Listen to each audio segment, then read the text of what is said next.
बचपन की बात है। मैं अपने दादाजी के साथ श्मशान में सब्जी पहुंचाकर वापस आ रहा था। रास्ते में एक लंगड़ा आदमी मिला। उसका चेहरा बिल्कुल पीला था, बिल्कुल श्मशान में रखी लाश जैसा। वो दयनीय आवाज में बोला, काका, मेरे पैर ठीक नहीं हैं, मुझे श्मशान तक पहुंचा दो। दादाजी ने माथे पर बल डाला। भाई, मैं अभी श्मशान से ही आ रहा हूँ, रास्ता उल्टा पड़ेगा। लंगड़े आदमी ने दादाजी को घूरते हुए वही बात फिर दोहराई। काका, मेरे पैर ठीक नहीं, मुझे श्मशान पहुंचा दो। दादाजी ने भौहें सिकोड़ते हुए कहा, भाई, इतनी रात को श्मशान में क्या काम है? लंगड़े आदमी ने गाड़ी को मजबूती से पकड़ लिया और सीधी नजरों से दादाजी को घूरने लगा। काका, मेरे पैर ठीक नहीं, मुझे श्मशान वापस पहुंचा दो। दादाजी का चेहरा बिगड़ गया, जैसे उन्हें एहसास हो गया हो कि इस लंगड़े में कुछ गड़बड़ है। भाई, अगर मुझे तुम्हें श्मशान पहुंचाना है तो पहले गाड़ी से कुछ कदम पीछे तो हटो। लंगड़े आदमी ने कुछ नहीं कहा। वो दादाजी को उसी अजीब नजर से देखता रहा। भाई, तुम्हें श्मशान जाना है तो गाड़ी पर चढ़ना होगा, यहीं खड़े नहीं रह सकते। जैसे उसे बात समझ आ गई हो, लंगड़े आदमी ने धीरे धीरे गाड़ी को पकड़ा हुआ हाथ छोड़ दिया। जैसे ही उसने हाथ छोड़ा, दादाजी ने फौरन चाबुक उठाया और जोर से गधे को मारा। गधा दर्द से बौखलाकर पूरी ताकत से भागने लगा। मैं अनजाने में पीछे मुड़कर देखा, लंगड़ा आदमी एक एक कदम लड़खड़ाते हुए गाड़ी के पीछे चल रहा था। उसकी चाल बहुत धीमी थी, लेकिन पूरे वजूद से एक भूतिया एहसास झलक रहा था। वो किसी जिंदा इंसान जैसा नहीं लग रहा था। मेरे रोंगटे खड़े हो गए। दादाजी, वो पीछे आ रहा है। दादाजी के माथे पर पसीना आ गया। गुड्डू, आवाज मत करो, बस भागते रहो, उसे झटक दो। रात की पहाड़ी सड़क बहुत तंग थी। चांद की रोशनी में मैं उसके चेहरे पर बने विकराल निशान साफ देख सकता था, यानी वो हमारे बहुत करीब था। वैसे तो गाड़ी इतनी तेज दौड़ रही थी, दो पैरों से वो हमें पकड़ नहीं सकता था। दादाजी, वो हमारे और करीब आ रहा है। दादाजी चाबुक को और जोर से घुमाते रहे, जैसे जान बचाने की कोशिश हो। मैंने गाड़ी को कसकर पकड़ लिया। मैं अनजाने में फिर पीछे मुड़ा। गाड़ी के पीछे कोई नहीं था। लंगड़ा आदमी गायब हो गया था। चारों तरफ सिर्फ गधे के खुरों की आवाज थी। मैंने चैन की सांस ली। दादाजी, वो गायब हो गया, हमने उसे झटक दिया। मेरी बात खत्म होते ही दादाजी का चेहरा बिल्कुल पीला पड़ गया, जैसे उन्हें कोई बड़ा झटका लगा हो। दादाजी, क्या हुआ? दादाजी गंभीर आवाज में बोले, गुड्डू, थोड़ी देर बाद जब हम पहाड़ की कमर से गुजरें तो जो भी सुनो या देखो, आवाज मत करना, समझे? मुझे समझ नहीं आया कि दादाजी अचानक इतने परेशान क्यों हो गए, लेकिन मैंने सिर हिला दिया। ठीक है। ये पहाड़ी रास्ता मैं और दादाजी अक्सर आते जाते थे। बहुत जाना पहचाना था, लेकिन न जाने क्यों आज रात पीठ पर ठंडक लग रही थी, जैसे पेड़ों की झाड़ियों में कोई छुपा बैठा हो और हमें घूर रहा हो। अचानक पास में झाड़ियों में हलचल हुई, जैसे कोई जानवर गुजरा हो। दादाजी ने फौरन गाड़ी रोक ली और दूर घूरने लगे। मैं डर से सांस भी नहीं ले पा रहा था। गुड्डू, थोड़ी देर बाद जब मैं कहूं भागो तो पूरी ताकत से भागना, सुना? सुना। मैं और दादाजी तनाव में बैठे थे, तभी दूर से घोड़ों की एक टुकड़ी नजर आई। टुकड़ी में 4-5 जवान आदमी थे। दादाजी ने उन्हें देखा और एकदम सुकून महसूस हुआ। भाई, एक काम करोगे? हम दोनों को गांव तक पहुंचा दो। सामने वाले आदमी को मैंने पहचाना। वो श्मशान में खाना बनाने वाला सुरेश था। काका, इतनी रात को बाहर क्यों हो? सब्जी पहुंचाकर वापस आ रहे थे, रास्ते में थोड़ी देर हो गई। काका, इन दिनों रात को बाहर मत निकलो, कुछ अजीब हो रहा है। श्मशान से एक मर्द की लाश गायब हो गई है, हम उसे ढूंढ रहे हैं। वो कितने उम्र का था, कैसा दिखता था? ज्यादा मुझे नहीं पता, बस इतना पता है कि एक मर्द की लाश है। जलाने की कतार में थी, तभी गायब हो गई। उस वक्त बिजली भी गुल थी, कैमरे में भी कुछ नहीं आया। किसी को नहीं पता ये लाश कैसे गायब हुई। परिवार वाले हंगामा कर रहे हैं, कह रहे हैं श्मशान वालों ने लाश बेच दी। सुरेश ने ठंडी आह भरी। उसकी आंखें काली थीं, साफ दिख रहा था ठीक से सोया नहीं था।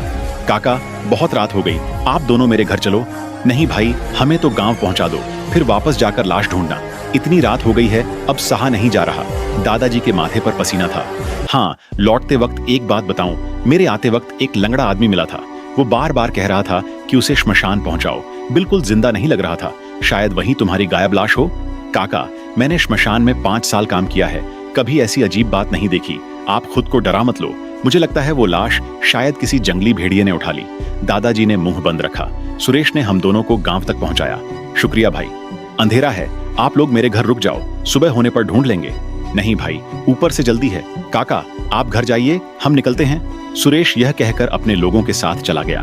दादाजी ने भौहें सिकोड़ी और जल्दी से मुझे घर ले गए। हम दोनों अभी घर के अंदर घुसे ही थे कि दादी ने पूछा, बुढ़े, आज इतनी देर से क्यों आए?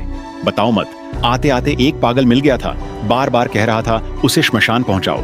अच्छा हुआ सुरेश मिल गया, उसने हम दोनों को यहाँ तक पहुंचाया।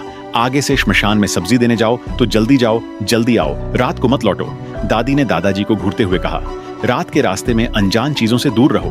मैं माथे पर बल डाले बैठा था, मन अभी भी घबराया हुआ था। आज सुरेश ने बताया कि श्मशान से एक लाश गायब है, कहीं बेची तो नहीं?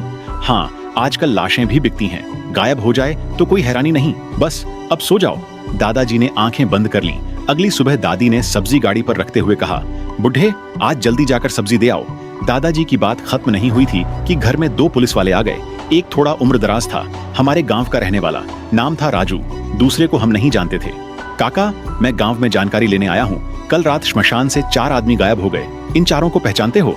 दादाजी ने फोटो देखा, चेहरा गंभीर हो गया। पहचानता हूँ, कल रात आधी पहाड़ पर मिले थे। राजू की आंखें फट गईं, वो जल्दी से बोला, फिर वो कहाँ गए? कल रात उन्होंने मुझे और गुड्डू को गांव पहुंचाया, फिर बोले पहाड़ पर जाकर लाश ढूंढनी है। कह रहे थे श्मशान से मर्द की लाश गायब है, उन्हें जल्दी लाश ढूंढनी है।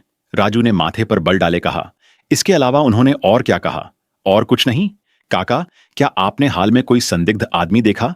कल रात श्मशान से लौटते वक्त एक पागल सा आदमी मिला था, बार बार कह रहा था उसे श्मशान पहुंचाओ। मैंने उससे दूरी बना ली, पूरी ताकत से गांव की तरफ भागा। काका, उस आदमी का चेहरा याद है? हाँ, कद छोटा था, पतले गाल, चेहरे पर एक लंबा निशान था, बिल्कुल सेंटीपेड जैसा। दादाजी की बात खत्म होते ही नोट लिखने वाले जवान पुलिस वाले का हाथ अचानक कांप गया। उसने दादाजी को डरी हुई नजर से देखा। राजू ने जेब से एक पुराना पीला पड़ा हुआ फोटो निकाला। ध्यान से देखो, कल रात जो लंगड़ा आदमी मिला, क्या यही था? दादाजी ने फोटो ध्यान से देखा। हाँ, यही था। राजू ने माथे पर बल डाले, काफी देर तक कुछ नहीं बोले। क्या हुआ? इस आदमी का कोई मामला है? काका, जब तक जांच पूरी ना हो श्मशान में सब्जी देने मत जाओ, जाना भी पड़े तो रास्ता बदल लो। राजू, तू हमारे गांव का है, सच बता, क्या हुआ है? काका, मामला अभी साफ नहीं हुआ, अभी नहीं बता सकता, हमें और घरों में जानकारी लेनी है। राजू और जवान पुलिस वाला चले गए। बुढ़े, इतनी बड़ी घटना हुई, पक्का कोई मर गया? कहीं सुरेश उन लोगों के साथ कुछ हुआ तो नहीं? 4 जवान आदमी, क्या हो सकता है उनके साथ? क्या पता, जब से पहाड़ पर श्मशान बना चैन नहीं रहा। पहले से कह रहे थे वो जगह पुराना कब्रगाह है, वहां श्मशान मत बनाओ, लेकिन नहीं माने। अब देखो 2-3 दिन में एक घटना। दादी की बात अभी खत्म नहीं हुई थी कि मुन्ना दौड़ता हुआ आंगन में आया। काका, पीछे पहाड़ पर मौत हो गई। दादाजी ने चौंक कर कहा। कौन मरा? पता नहीं, 4 लोग मर गए, चलो देखने चलते हैं। हम जल्दी से पीछे पहाड़ की तरफ गए। वहां राजू और वो जवान पुलिस वाला भी थे। पेड़ पर 4 लाशें लटकी थीं, मरे हुए सुरेश और उसके साथी थे। दादाजी ने देखा और पैर कांपने लगे। सुरेश और उन लोगों की मौत बड़ी भयानक थी। पूरे कपड़े फटे हुए थे, शरीर की हड्डियां जैसे किसी ने मसल दी हों, जीभ 1 फुट बाहर लटकी हुई थी, आंखें इस कदर फटी हुई थीं कि देखना मुश्किल था। ये खुद से फांसी लगाने जैसा बिल्कुल नहीं लगता था। गांव वाले बुरी तरह डर गए। भीड़ में से किसी ने चीखा, भूत है, भूत ने मारा। सभी का चेहरा डर से पीला पड़ गया। कोई बकवास मत करो, दुनिया में भूत नहीं होता, इंसान ही भूत बनकर घूमता है। राजू की बात खत्म होते ही मुझे पेड़ों के झुरमुट में झाड़ियों के हिलने की आवाज आई। मैंने उस तरफ देखा, झाड़ियों में आधा चेहरा झांक रहा था। उस आधे चेहरे पर एक लंबा निशान था, वही लंगड़ा आदमी था। मैं डर गया। दादाजी की बांह पकड़कर धीरे से बोला, दादाजी, वो लंगड़ा आदमी दिख रहा है, जंगल में है। दादाजी ने भौहें सिकोड़ी और राजू के पास जाकर धीरे से कहा, राजू, जिसे तुम ढूंढ रहे हो वो पास में है। कहां? दादाजी ने जंगल की तरफ उंगली उठाई। राजू ने उस दिशा में देखा और जवान पुलिस वाले को इशारा किया। दोनों धीरे धीरे जंगल में घुसे, लेकिन वहां उन्हें कुछ नहीं मिला। मैं हैरान था, मैंने साफ देखा था, फिर गायब कैसे हो गया? तभी भीड़ में से एक औरत निकल कर आई। वो बुरी तरह थकी हुई थी, जैसे आत्मा निकल गई हो। पुलिस वाले भाई, मेरी बेटी की लाश ढूंढ दो, वो अभी 18-19 साल की है। राजू ने उसे शांत कराने की कोशिश की। चिंता मत करो, आपकी बेटी की लाश जरूर मिलेगी। वो औरत रोते रोते बोली, पुलिस वाले भाई, मेरे पति की लाश मिली? सवित्री देवी, हम आपके पति को ढूंढ रहे हैं, उनके जिंदा होने की पूरी उम्मीद है। औरत रोते हुए सिर हिलाती रही। बेटी की लाश गई, तब से वो टूट गए थे, बार बार आत्महत्या की कोशिश करते थे। मैंने कई बार देखा, इस बार नजर हट गई, अब पक्का कर लिया होगा। राजू ने जवान पुलिस वाले को कहा, राकेश, सवित्री देवी को आराम कराओ और थाने से और लोगों को बुलाओ। राकेश ने सिर हिला दिया। बुढ़े, श्मशान में सब्जी मत देने जाना, गुड्डू को भी साथ मत ले जाना, मुझे डर लग रहा है। मैं भी चलूंगा दादाजी के साथ। दादाजी मुझे लेकर गधा गाड़ी पर बैठे और श्मशान की तरफ निकल पड़े। दिन का पहाड़ी रास्ता ठीक ठाक था। दोपहर तक श्मशान पहुंच गए। सब्जी लेने के लिए एक नया आदमी आया। भाई, ये श्मशान से मर्द की लाश गायब हुई है, मिली? वो आदमी एक पल के लिए रुका। कौन सी मर्द की लाश? जो गायब हुई वो तो एक लड़की की लाश है। दादाजी की आंखें फट गईं। लेकिन मैंने सुना था मर्द की लाश गायब हुई। नहीं, लड़की की लाश है, 18-19 साल की, किसी ने चुरा ली लगती है। वो आदमी बात करके गहरी आह भरने लगा। भाई, श्मशान से लाश गायब होती रहती है क्या? मैं तो यहां नया हूं, इस जगह के बारे में ज्यादा नहीं जानता। वो आदमी बात करते करते रुक गया। दादाजी ने जेब से सिगरेट निकाली और उसे दी। उसने सिगरेट लेते हुए धीरे से कहा, भिखू हमेशा हंगामा करता था, इसलिए मालिक ने उसे सबक सिखाने के लिए सुरेश और कुछ लड़कों से उसे पिटवाया। एक बार तो इतनी पिटाई की कि भिखू की टांग टूट गई। वो आदमी दादाजी के कान के पास झुककर धीरे से बोला, भिखू की बेटी बहुत सुंदर थी, मर गई थी, लेकिन हड्डियां और शरीर का ढांचा बेहद सुंदर था। सच कहूं तो आसपास के गांवों में कई लोगों की नजर उस पर थी। भिखू का शक बेकार नहीं था। वो पुरानी बात थी, लेकिन अब भी ऐसे काम होते हैं। दादाजी ने ठंडी सांस ली। बेचारा भिखू, कोई क्या करे। बेचारा अपनी जवान बेटी को खो बैठा, श्मशान में आई, लाश भी गायब। किसी के साथ भी हो, कोई सह नहीं सकता। वो आदमी बात खत्म करे उससे पहले आसमान में काले बादल छा गए। भाई, लगता है बारिश आएगी, अब मैं निकलता हूं। दादाजी यह कहकर मुझे लेकर चल पड़े। पहाड़ी सड़क तंग थी। मैं दादाजी का कपड़ा मजबूती से पकड़े था। दादाजी गधा गाड़ी चलाते हुए बिना जल्दी के आगे बढ़ रहे थे। अचानक रास्ते पर एक काला साया दिख। दादाजी को जैसे पहले से पता था, वो आगे बढ़ते रहे। जब हम उस साये के पास पहुंचे, मैंने देखा वो भिखू था। भिखू सीधी नजरों से दादाजी को घूर रहा था। उसकी आंखों में गुस्सा था। उसके मुंह से वही बात निकली जो कल कही थी। काका, मेरे पैर ठीक नहीं, मुझे श्मशान पहुंचा दो। दादाजी ने आह भरते हुए कहा, भिखू हम दोनों में कोई दुश्मनी नहीं। अनजाने में तेरा सामना हो गया था। मैं जानता हूं तेरी इच्छा पूरी नहीं हुई। तू अपनी बेटी की लाश ढूंढना चाहता है, ये काम मैं करवा दूंगा, लेकिन यह होने के बाद तू मेरे घर वालों को नहीं सताएगा। भिखू के होंठ थोड़े से हिले, गले से कर्कश और गहरी आवाज निकली। बोला तो करना होगा। तू निश्चिंत रह, मैं तेरी बेटी की लाश जरूर ढूंढूंगा। नहीं ढूंढ पाया तो मेरी जान ले लेना। भिखू का शरीर अजीब तरह से सिकुड़ा। उसकी चाल बदलकर वो जंगल की गहराई में चला गया। दादाजी के माथे पर पसीना था। उन्होंने गधा गाड़ी को पूरी ताकत से गांव की तरफ दौड़ाया। गांव में घुसते ही दादाजी गले तक आवाज में चिल्लाए, सब लोग निकलो, जरूरी बात है। जल्दी ही गांव के लोग इकट्ठा हो गए। मुन्ना ने दादाजी से पूछा, काका क्या हुआ? मैं अभी श्मशान से सब्जी देकर लौट रहा था। रास्ते में एक बिना परछाई वाला लंगड़ा आदमी मिला। वो पीछा कर रहा था। मेरी बात खत्म होते ही गांव के सब लोग चौंक गए। आंखों में डर और हैरानी दिखी। काका, आपने उसे ठीक से देखा? वो कैसा दिखता था? देखा, कद छोटा, पतले गाल, बाईं तरफ चेहरे पर एक लंबी लकीर थी। काका, आप भिखू से मिले? कुछ दिन पहले भिखू श्मशान में हंगामा करने गया था। मैंने अपनी आंखों से देखा। वो खून से लथपथ था। बाहर फेंक दिया गया। लगता है मर गया। तो जरूर लाश उठ खड़ी हुई। जो इंसान मरने से पहले बहुत नाराज हो, वो लाश उठकर घूमता है। सुबह तक रुको, कल ओझा को बुलाते हैं। दोस्तों, कहीं आसपास के गांवों में कोई अंतिम संस्कार है? अंतिम संस्कार तो नहीं, लेकिन एक शुभ जनाजा है। पत्थर वाले गांव के लालाजी के घर उनकी अम्मा जी नहीं रहीं। 96 साल जी गईं, अच्छी मौत है। नाटक नौटंकी भी बुलाई है, कल दफनाई जाएंगी। दादाजी की आंखें इधर उधर घूमी। लालाजी का घर मुझे पता है। उनकी अम्मा जी और मेरी अम्मा जी मौसेरी बहनें थीं। कल मैं भी जाऊंगा, गुड्डू को भी साथ ले जाऊंगा। काका की बात सही है। श्मशान को उस पुराने कब्रगाह पर नहीं बनाना था। जब से बना, रोज कुछ ना कुछ होता है। हाँ, सामने वाले गांव के रमेश बुड्ढे अभी सांस ले रहे थे कि उनके बच्चे उन्हें श्मशान के हॉल में खींच लाए। वहीं दम तोड़ा। कहते हैं आंखें खुली रह गईं। ठीक है, सब घर जाओ, रात को बाहर मत निकलो। सब अपने अपने घर चले गए। दादाजी गाड़ी लेकर घर आ गए। दादी ने देखा तो फौरन पूछा, बुड्ढे आज इतनी देर क्यों हुई? रास्ते में कुछ हुआ तो नहीं? सुनो, कल पत्थर वाले गांव के लालाजी के यहाँ शुभ जनाजा है, जाना है। ये तो मुझे पता है, अभी किसी ने आकर बताया। अम्मा जी 96 साल जी गईं, उम्र पूरी की। दादाजी ने गंभीर आवाज में कहा, अगले दिन श्मशान में सब्जी देने नहीं जाऊंगा, दोनों साथ लालाजी के यहाँ चलेंगे। बुड्ढे, क्या बात है, तुम ठीक नहीं लग रहे। भीखू लाश उठकर घूम रहा है। रास्ते में मुझसे टकरा गया। मैंने उससे वायदा किया कि उसकी बेटी की लाश ढूंढ दूंगा। नहीं ढूंढ पाया तो मेरी जान लेगा। भीखू कौन है? मैंने तो नाम नहीं सुना। वही पागल आदमी जो कल रात मिला था, कुछ दिन पहले मर गया। श्मशान वालों ने उसे मार डाला। श्मशान वालों ने भीखू को क्यों मारा? भीखू की बेटी की लाश गायब हो गई थी, श्मशान में ही गई थी। भीखू ने श्मशान में हंगामा किया। सुरेश ने उसे और कुछ लड़कों को लगाकर भीखू को मार डाला। लेकिन वो सुरेश और उसके 4 लोग तो खुद मर गए। मौत अजीब थी, इंसान के हाथ की नहीं लगती। भीखू भी बेचारा है। अगर मैं उसकी बेटी की लाश ढूंढ दूं तो यह झमेला खत्म हो जाए। बुड्ढे, तूने जानबूझकर मुसीबत मोल ली। पुलिस नहीं ढूंढ पाई, तू कहां से ढूंढेगा? मुझे लगता है लाश लालाजी के घर में है। दादाजी की बात खत्म होते ही मुझे लगा खिड़की के पास से एक परछाई गुजरी, जैसे कोई कमरे में हो रही बात सुन रहा हो। बुड्ढे, तुम्हें ऐसा क्यों लग रहा है? शुभ जनाजा और जनाजा एक जैसे दिखते हैं, बाहरी आदमी नहीं पहचान सकता। दादी ने ठंडी आह भरी। तो कल साथ चलकर देखते हैं। अगले दिन सुबह सुबह दादाजी ने मुझे लेकर गाड़ी हाँकी और लालाजी के घर की तरफ निकल पड़े। लालाजी का घर पड़ोस वाले गांव में था, हमारे गांव से कोई 20-25 किलोमीटर दूर। दोपहर के करीब हम लालाजी के घर पहुंचे। इस वक्त लालाजी के आंगन में लोगों की भीड़ थी। नाटक नौटंकी वाले भी आए थे। दरवाजे पर 2 लाल पट्टियां लगी थीं, लेकिन उन पर लिखी इबारत बड़ी अजीब थी। यह अक्षर कम, जादुई निशान ज्यादा लग रहे थे। लाला जी, आपकी अम्मा जी धन्य थीं, 96 साल जिए। लाला जी ने आंखें मींचते हुए मुस्कुराकर कहा। हाँ भाई, अच्छी मौत है। दादाजी मुस्कुराते हुए लाला जी की अम्मा जी को श्रद्धांजलि देने अंदर गए। लाला जी की अम्मा जी को रखा हुआ ताबूत बड़ा था। उसका रंग गहरा लाल था, देखने में डरावना लगता था। लाला जी, इस ताबूत का रंग गलत है, काला होना चाहिए था। लाल ताबूत तो बुरी मौत मरे इंसान को दिया जाता है। दादाजी की बात खत्म होते ही लाला जी के चेहरे पर मुस्कान फीकी पड़ गई। कुछ सेकंड बाद संभले। अब इतने नियम कानून कहाँ, लाल रंग देखने में खुशनुमा लगता है। लाला जी, क्या आपने सुना श्मशान से एक लड़की की लाश गायब है? न सिर्फ पुलिस बल्कि भिखू भी ढूंढ रहा है। लाला जी थोड़ी देर के लिए अटक गए। आंखों में हड़बड़ाहट आई, बोलने की रफ्तार भी बदल गई। नहीं, नहीं सुना। भिखू मर गया, लेकिन मरने से पहले उसका गुस्सा बहुत ज्यादा था। लाश उठ खड़ी हुई। वो अपनी बेटी की लाश ढूंढ रहा है।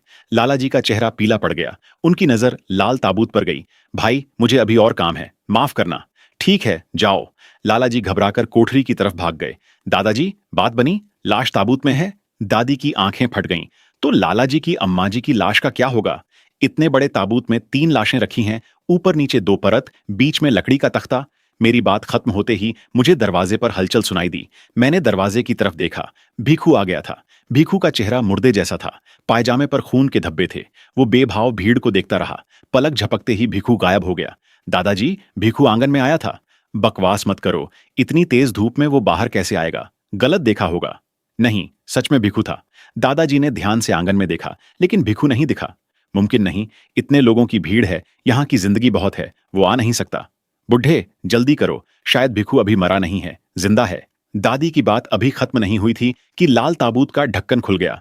परिवार वाले आखिरी बार लाला जी की अम्मा जी का मुंह देखने आए। सबने देखा, लाला जी की अम्मा जी चेहरा नीला पड़ा हुआ था, ताबूत में लेटी थीं। भीड़ में से कोई बोल पड़ा, यह ताबूत कितना उथला है। लाश तो ताबूत के किनारे तक आ गई।